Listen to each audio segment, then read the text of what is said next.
Assalamualaikum warahmatullahi wabarakatuh. Hari ini kita kembali belajar tematik. Silakan buka buku tema 5 halaman 98.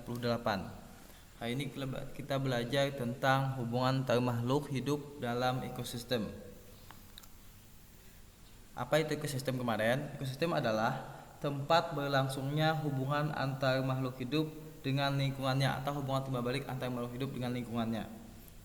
Ekosistem dibedakan menjadi dua, yaitu ekosistem alam dan ekosistem buatan. Contoh alam kemarin hutan, danau, padang pasir dan lain-lain.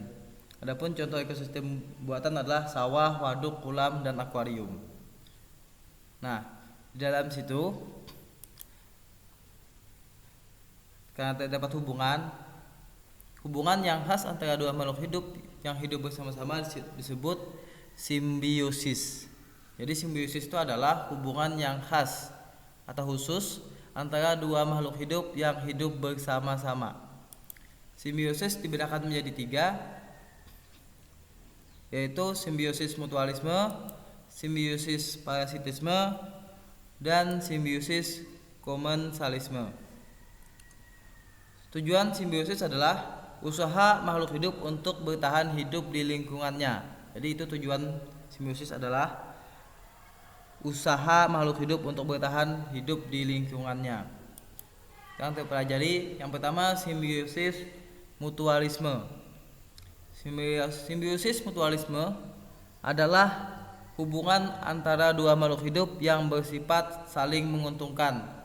Contoh sifat yang saling menguntungkan: seekor kerbau dengan burung jalak. Nah, di sini kita lihat burung jalak bisa dapat makan, yaitu makan kutu-kutu yang ada di tubuh kerbau. Jadi dia bisa kenyang berkat adanya makan kutu-kutu yang ada di tubuh kerbau. Untuk kerbaunya dia diuntungkan karena kutunya sudah dimakan oleh burung jalak tadi, dia tidak lagi kutuan. Nah, jadi kerbau untung, burung jalak juga untung. Nah, di sini disebut dengan simbiosis mutualisme atau hubungan yang saling menguntungkan. Yang kedua, simbiosis parasitisme adalah hubungan antara dua makhluk hidup yang mengakibatkan makhluk hidup yang satu mendapatkan keuntungan dan yang satunya mendapatkan kerugian. Nah, jadi satu yang untung, satu rugi. Contoh hubungan ini antara benalu atau bunga rafflesia dengan pohon inang. Inang itu maksudnya tumbuhan yang ditumpangnya hidup. Contoh ini bunga rafflesia atau bunga bangkai. Nah, dia hidup di pohon besar atau di pohon inang. Nah, dia mengganggu pohon besar tersebut. Jadi karena dia numpang hidup di pohon besar, jadi pohon besar itu merasa terganggu. Jadi yang diuntungkan bunga bangkai atau benalu ini, yang dirugikan adalah pohon besar karena dia mengganggu proses perkembangan atau kehidupan pohon besar. Jadi yang diuntungkan adalah bunga rafflesia, yang dirugikan adalah pohon inangnya tersebut. Ini parasit. Parasit maksudnya merugikan buat orang lain, dia merasa untung. Itu disebut dengan hubungan simbiosis parasitisme.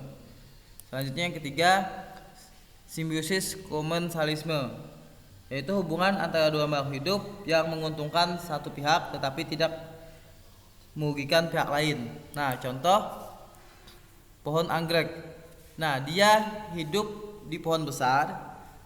Pohon anggrek ini hidup besar, dia merasa untung, tetapi dia tidak mengganggu pohon besar tersebut. Jadi pohon besar tersebut tidak merasa dirugikan. Jadi yang satu diuntungkan, yang satu tidak dirugikan. Ini contoh hubungan simbiosis komensalisme, yaitu saling yang menguntungkan satu, yang satu tidak merasa diganggu atau tidak dirugikan. Contohnya pohon anggrek dengan pohon inang. Itulah ada 3 hubungan khas dari simbiosis tadi: mutualisme, parasitisme, dan komensalisme. Selanjutnya rantai makanan. Rantai makanan adalah perjalanan makan dan dimakan dengan urutan tertentu antara makhluk hidup. Nah, urutan contohnya produsen dimakan konsumen satu, konsumen tingkat 1 dimakan konsumen tingkat 2, konsumen tingkat 2 dimakan konsumen tingkat 3, konsumen tingkat 3 mati, diuraikan oleh dekomposer. Dekomposer ini menghasilkan beberapa zat yang diperlukan oleh produsen. Begitulah seterusnya. Ini adalah disebut dengan rantai makanan. Jadi rantai makanan adalah perjalanan makan dan dimakan dengan urutan tertentu antar makhluk hidup. Selanjutnya komponen ekosistem.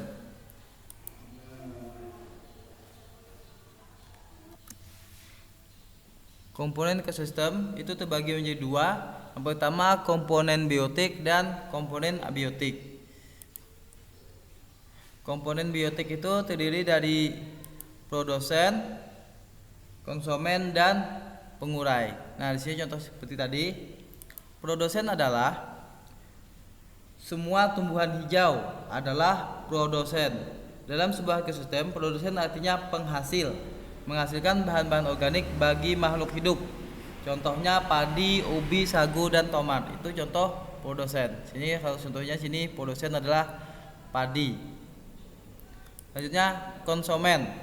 Konsumen adalah pemakai bahan organik yang dihasilkan oleh produsen. Berikut adalah konsumen-konsumen. Konsumen tingkat 1 di sini contohnya tikus yang langsung memakan produsen. Kalau konsumen tingkat 2 yaitu ular yang memakan konsumen tingkat 1. Selanjutnya konsumen tingkat 3 yaitu elang. Elang yang memakan konsumen tingkat 2 yaitu ular. Selanjutnya pengurai. Pengurai adalah makhluk hidup yang menguraikan kembali zat-zat yang semula terdapat dalam tubuh hewan dan tumbuhan yang telah mati. Nah, jadi pengurai adalah makhluk hidup yang menguraikan kembali zat-zat yang semula terdapat dalam tubuh hewan dan tumbuhan yang telah mati. Pengurai membantu proses penyuburan tanah atau disebut juga dengan dekomposer. Dekomposer atau pengurai. Pengurai atau dekomposer ini biasanya bentuk jamur atau bakteri. Oke, sampai di sini pelajaran ini. Assalamualaikum warahmatullahi wabarakatuh.